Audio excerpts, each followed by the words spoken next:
অভয়াকাণ্ডের পর তাণ্ডব চালানো হয়েছিল, ভাঙচুর চালানো হয়েছিল আরজিকর মেডিকেল কলেজ ও হাসপাতালে। আর এবার জেনারেল এমার্জেন্সি চালু করার উদ্যোগ নেওয়া হলো। 40টির পরিবর্তে আপাতত 20টি বেড নিয়ে চালু হবে জেনারেল এমার্জেন্সি। চালু করার পর বেড সংখ্যা বাড়িয়ে 40টি করা হবে বলে খবর হাসপাতাল সূত্রে। বন্ধ জেনারেল এমার্জেন্সি পরিদর্শন করেন স্বাস্থ্য দপ্তরের আধিকারিকরা। ফের 2 তারিখে অর্থাৎ 2রা এপ্রিল তারা পরিদর্শন করবেন। এই জেনারেল এমার্জেন্সি চালু করার জন্য কি কি প্রয়োজন তা জানতে চেয়েছে স্বাস্থ্য দপ্তর। আরজিকর হাসপাতালে রোগী কল্যাণ সমিতির বৈঠকেও জেনারেল এমার্জেন্সি চালু নিয়ে আলোচনা হয়েছে বলে খবর। 2024 সালে 9 আগস্ট অভয়াকাণ্ডের পর হাসপাতালে তাণ্ডব চলে। 14 আগস্ট মধ্যরাতে ভাঙচুর করা হয় এবং তারপর বন্ধ হয় জেনারেল এমার্জেন্সি। প্রায় 1 বছর 7 মাস পর ফের জেনারেল এমার্জেন্সি চালুর উদ্যোগ নেওয়া হলো। এবার বর্ধমানের একটা ছবি আপনাদের সামনে রাখবো, যেখানে পুলিশকে শাসানি দিচ্ছেন তৃণমূল নেতা। পাল্টা পুলিশ আবার নির্বাচনী আচরণবিধি মনে করিয়ে দিলেন তৃণমূল নেতাকে। আগে ছবিটা দেখুন। কেন আপনার কাছে কি স্পন্সর নিয়ে এসেছে? আপনার কাছে কি কেউ ডাকেও না, আপনার ডিস্টার্বও করেনি? না না, আমার এলাকা তো এটা। মানুষকে কেন সুস্থ হয়ে ঘুমোতে দিচ্ছেন না? কি বলছেন আমার এলাকায় এলাম না? আপনি কাউন্সিলর, ঠিক আছে, পুলিশ আসলে আপনার এলাকায় আপনার কৈফিয়ত নিয়ে আসতে হবে? একদমই নয়। না, এখন এমসিসি চালু। আপনার কৈফিয়ত এখন কাজে দেবে না। আপনার কৈফিয়ত থেকে আমি আমার নিজের ক্ষতি করব না।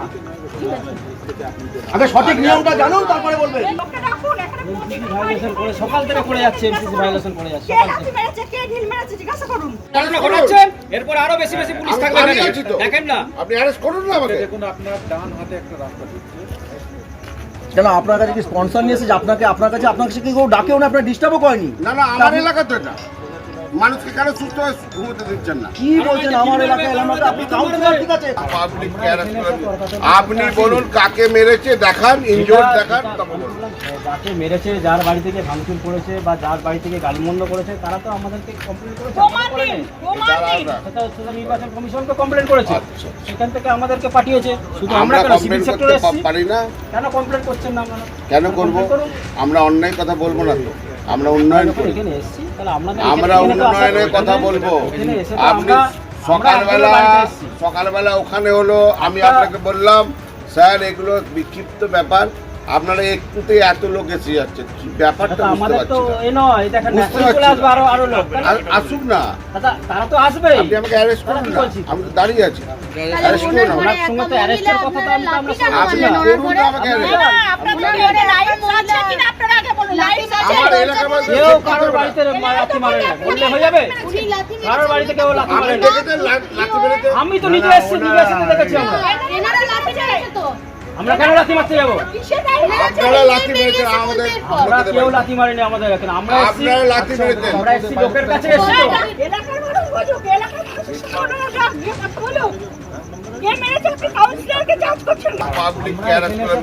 আপনি বলুন কাকে মেরেছে দেখান, ইনজোর্ড দেখান, তখন বলুন।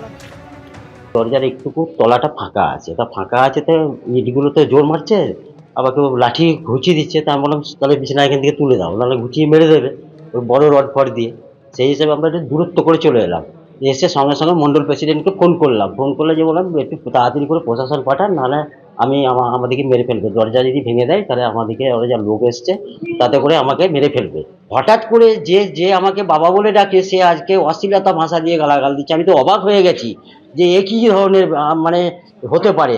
গালাগাল আর ইট মারছে, ইট মেরে যে প্রশাসন বললো ইটগুলোকে ভেতরে রাখুন।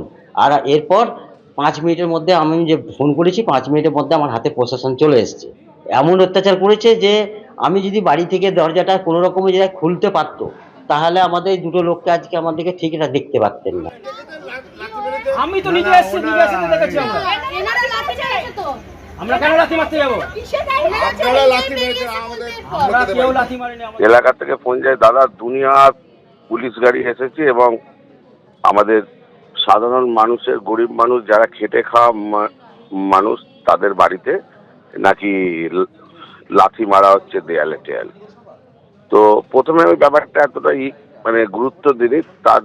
তারপরে যখন জানতে পারি একাধিক পুলিশ গাড়ি ঢুকেছে, মানুষকে ভালো রাখার জন্য তো আমাকে জনপ্রতিনিধি করা হয়েছে, তো সেই জন্যই আমি গিয়েছিলাম। গিয়ে দেখি অনেক পুলিশ গাড়ি আছে। তো আমি শুধু একটা কথাই বললাম যে আমাকেও তো একটু ডাকবেন আপনারা, যেহেতু আপনি প্রশাসনিক লোক, নিশ্চয়ই প্রশাসনের কাজ করবেন। কিন্তু অ্যাকচুয়ালি সবাই তো এবার আমি দিয়ে জানতে পারি এটা একটা পাড়াগত বিষয়, এটা অন্য কিছু না। এবিপি আনন্দ, এগিয়ে থাকে, এগিয়ে রাখে।